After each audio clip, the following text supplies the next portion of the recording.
Hey everybody, Esper here, and it's time to talk about Wolfenstein: The New Order. I'm going to be showing you guys a little bit of gameplay action. As you guys know, Wolfenstein is a very old series of games. It dates back to, I think, like 1981. And in this case, it's a crazier and really violent, very exciting game. And it's back, and you're also back with BJ Blazkowicz.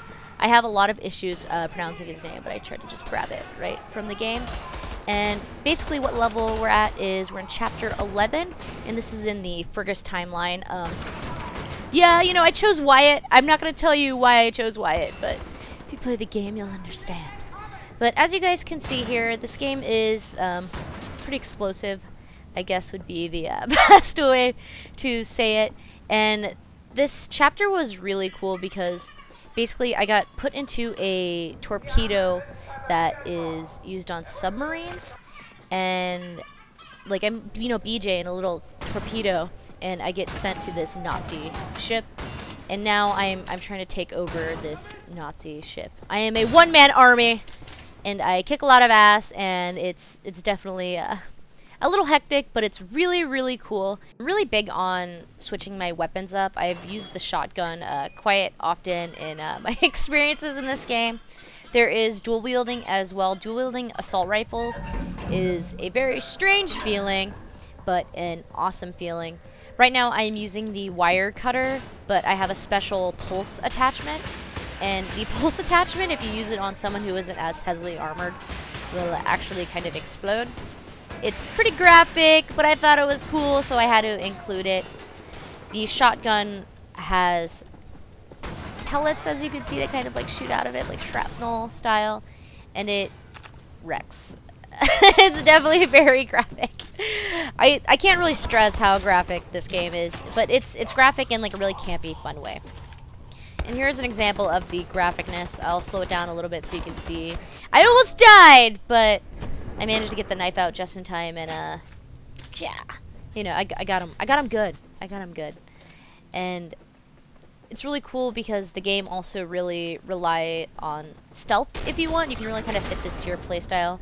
I am more of a run and gunner, if you can't tell. I love running and gunning. And this game, it doesn't like hurt you if you run and gun. It doesn't hurt you if you're stealth. You can kind of pick and choose where you want to be. This part. So I was really pondering if I should leave this in or not for you guys, because this was like a mini fail, I guess. So while you're playing through the game, you get a wire cutter, and it's really great for getting through these little different level blockades.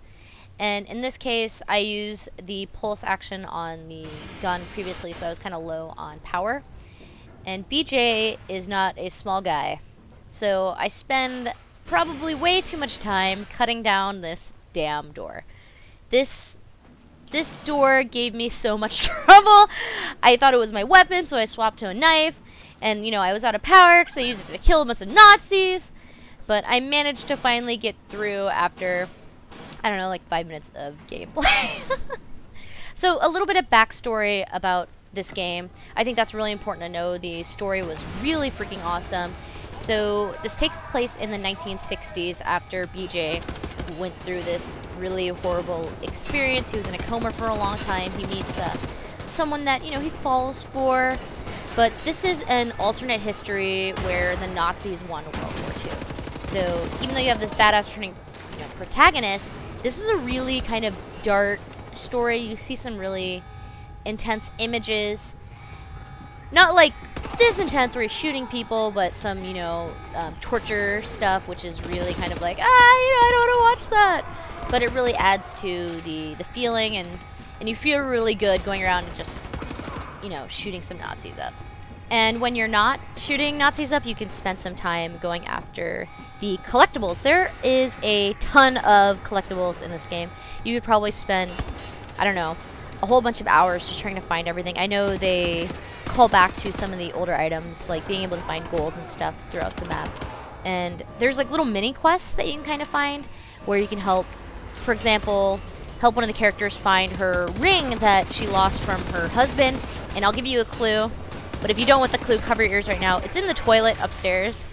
It took me a long time to find, but like, I thought to myself, where would you drop a ring possibly? And I guess the bathroom is the most logical place where you would drop some jewelry. So we're almost to the end of this part of chapter 11. You can tell it's kind of picking up with the intense sort of like hardcore rock music going on. And that was a neat feature too. They really kind of set the mood with the type of music that was going on. And thankfully I found a place to charge up my gun because it's my favorite. I get to make people explode. I hope you guys enjoyed this little sneak peek into Wolfenstein The New Order. The game's cool. It's been out for a couple days now. You can go pick it up right now. If you guys like this gameplay, or if you even want more, you know, tips and tricks on how to get the different collectibles, I'm more than happy to work on that for you. Just leave a comment down below. Tell us what you like, and we'll get to work on it right away. We love hearing what you guys have to say about our gameplay. And I hope you guys enjoy the commentary. I know I'm a little silly at times, but I had a lot of fun playing the game. And the wire cutter is clearly my favorite. I can't talk enough about the wire cutter. So be sure to subscribe. I'm Esper of the Fragdolls. Thanks for checking us out, and I'll see you guys later. In the chapters we played, Esper and I also took note of the pacing, which took us from faster action sequences to applying the brakes a bit and allowed us to settle down and get into solving a puzzle.